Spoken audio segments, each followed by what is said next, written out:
Hi friends, welcome to వియాస్ the ultimate channel. నేను మీ విశాలీరామ్.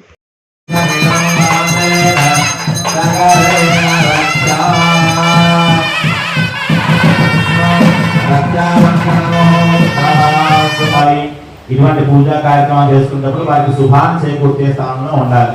అలాగే ఆడవారికి ఎటువైపు శుభం, ఎడవైపు శుభం కాబట్టి భర్త గారు భార్య గారికి ఎడం చేతం ఉంటే వారు ఎప్పుడు కూడా ఒకరికొకరు శుభాన్ని చేకూర్చుకున్న స్థానంలో ఉండాలని చెప్పి మనం విశిష్టాద్వైత సంప్రదాయం చెప్తోంది. కాబట్టి మీ కంకణ ధారణ జరిగిన తర్వాత భక్తులను కూడా అలా స్వామికి కూడా లోకరక్షక ముందుగా స్వామి వారికి కంకణ ధారణ జరుగుతోంది. తర్వాత అమ్మవారికి కంకణ ధారణ జరుగుతుంది.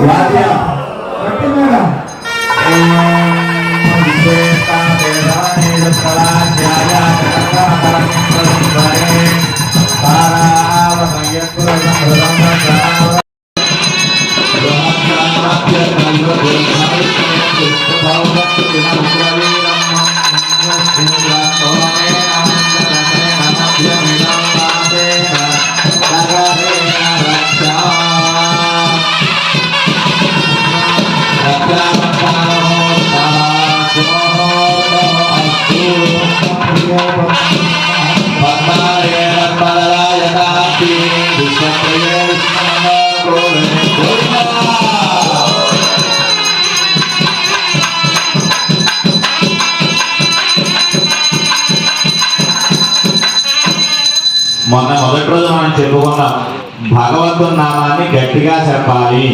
ఎంత గట్టిగా చెప్పాలి?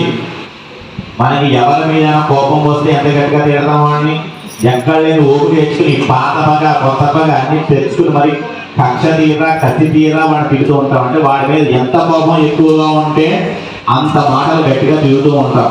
మరి భగవంతుడి యొక్క నామం చెప్పండి అంటే పక్కన కొంచెం గోవింద అంటే గుబ్బులు గోవింద భగవంతుడి మీద మా కోపం లేదు కాబట్టి గట్టిగా అంటారు. భగవంతుని మీద ప్రేమ ఉండాలి, ప్రేమతో చెప్పాలి భగవంతుని నామాన్ని. భగవంతుని నామాన్ని గట్టిగా చెప్పడం వల్ల ఉపయోగం ఏంటి స్వామి? మనకి ఏదైనా ఈ కాలంలో ఏంటి, ఏదైనా చేస్తే ఏం ఫలితం వస్తుంది అని ఆలోచిస్తూ